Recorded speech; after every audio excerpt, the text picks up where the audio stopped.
bêtises insiste toujours avec Frédéric Bérard. Oui, pour encore quelques minutes, là où les cochons jouent à saute-mouton et non l'inverse, pas les moutons qui jouent à saute-cochon.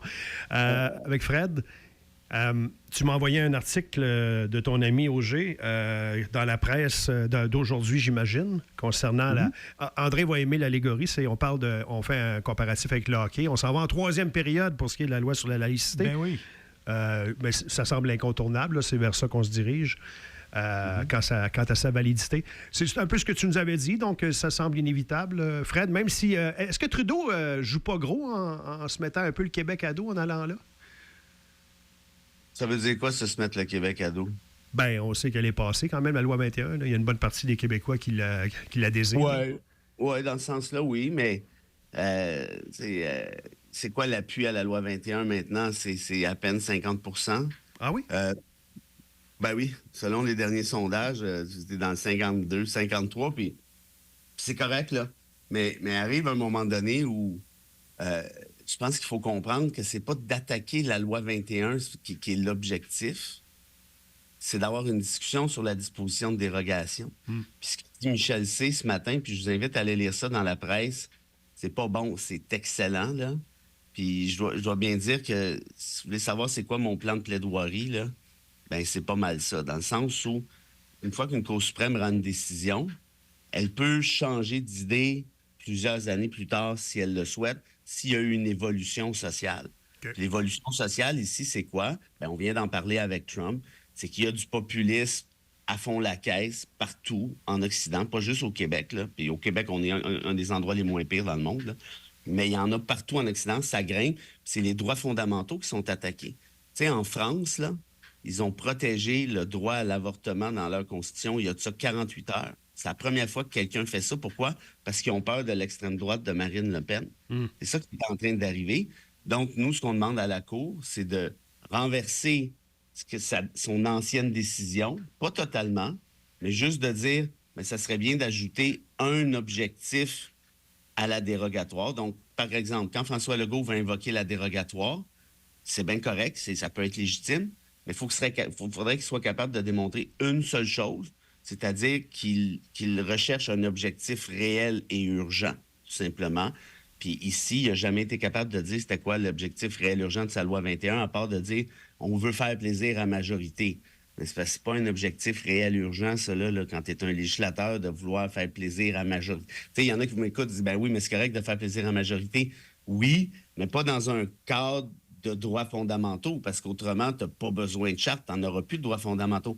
S'il y a une majorité de la population canadienne qui est d'accord pour criminaliser l'avortement demain matin, si on suit la logique de François Legault, bon, ben on va faire plaisir à la majorité, puis let's go, il y a plus d'avortement. Si la majorité de la population canadienne est contre les gays et lesbiennes, bon, ben tiens, on va y faire plaisir, puis les gays et lesbiennes, vous allez perdre tous vos droits d'un coup. Tu vois, c'est ça qui nous dit Legault, dans le fond. Ce qui est important, c'est de faire plaisir au monde. Bien, il y a des gens, il y a une bonne tranche de la population qui aimerait que les gouvernements soient beaucoup plus à l'écoute de la population et que la population décide un peu plus de ce qu'il y en est, quant à nos lois, quant à nos... Mais je comprends. Non, mais ça, mais attends, je suis d'accord avec toi de façon très générale, mais dans le cas de droits des minorités, c'est pas pour rien qu'on appelle ça des droits fondamentaux. C'est pas pour rien, par exemple, qu'on a protégé, je me répète, le droit à l'avortement en France, parce qu'on se dit autrement, avec les humeurs populaires du moment, il va y avoir un mouvement qui dit on n'en veut plus d'avortement, puis ils vont retirer le droit, puis c'est tout. En d'autres termes, soit qu'on veut des droits fondamentaux, soit qu'on n'en veut pas. Si vous n'en voulez pas, ben là, dites-le tout de suite. On va abroger les chartes, puis on va arrêter de perdre notre temps avec ça. Mais moi, je vous dis une affaire, par exemple, c'est qu'on est toujours la minorité de quelqu'un. Oui. Puis là, tu peux trouver ça bien le fun, là, d'enlever des droits à un puis à l'autre. Mais rembarque dans cette logique-là, là, puis l'autre en train de monter sa rive, puis le prochain en liste, ça risque d'être toi. Guillaume Rousseau, ça, c'est un de ses spin doctors à Legault.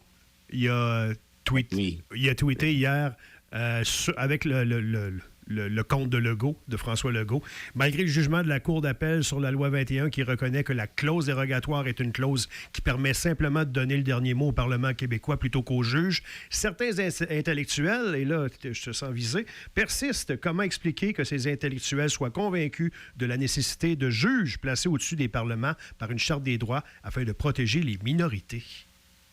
Hey, tu sais, c'est parce que je vais faire attention parce qu'on est en ondes et T'as pas l'habitude. Guillaume Rousseau est membre du barreau du Québec, alors je lui dois respect. Ah oui? OK. Ben oui, parce que c'est écrit dans mon code de déontologie. Oui. Alors, en tout respect, il suffit de lire Montesquieu au 18e siècle, ou John Locke au 17e siècle, et tous ceux qui auront écrit par la suite sur les droits fondamentaux, tous ces grands philosophes du siècle des Lumières et autres, comme dans le cas de Locke, pour comprendre que de penser que de concentrer les pouvoirs dans les mains d'une seule ou quelques personnes, c'est vraiment une très mauvaise idée. La séparation des pouvoirs, là, c'est pas Bérard qui a inventé ça, là. C'est Locke, Second Treatise of Government, c'est en 1600 quelque chose. Ça commence à faire un petit bout. Puis toutes les démocraties occidentales se sont basées là-dessus parce que ça prend justement des contrepoids pour éviter les dérapages, pour éviter les excès. Lord Acton disait ceci: le pouvoir corrompt et le pouvoir absolu corrompt absolument. André Lémé. Oui, c'est bon. On va se laisser là-dessus. Ça termine bien. Ouais. Et en beauté. Salut, Fred. Non, je sais pas. À demain. Bye bye.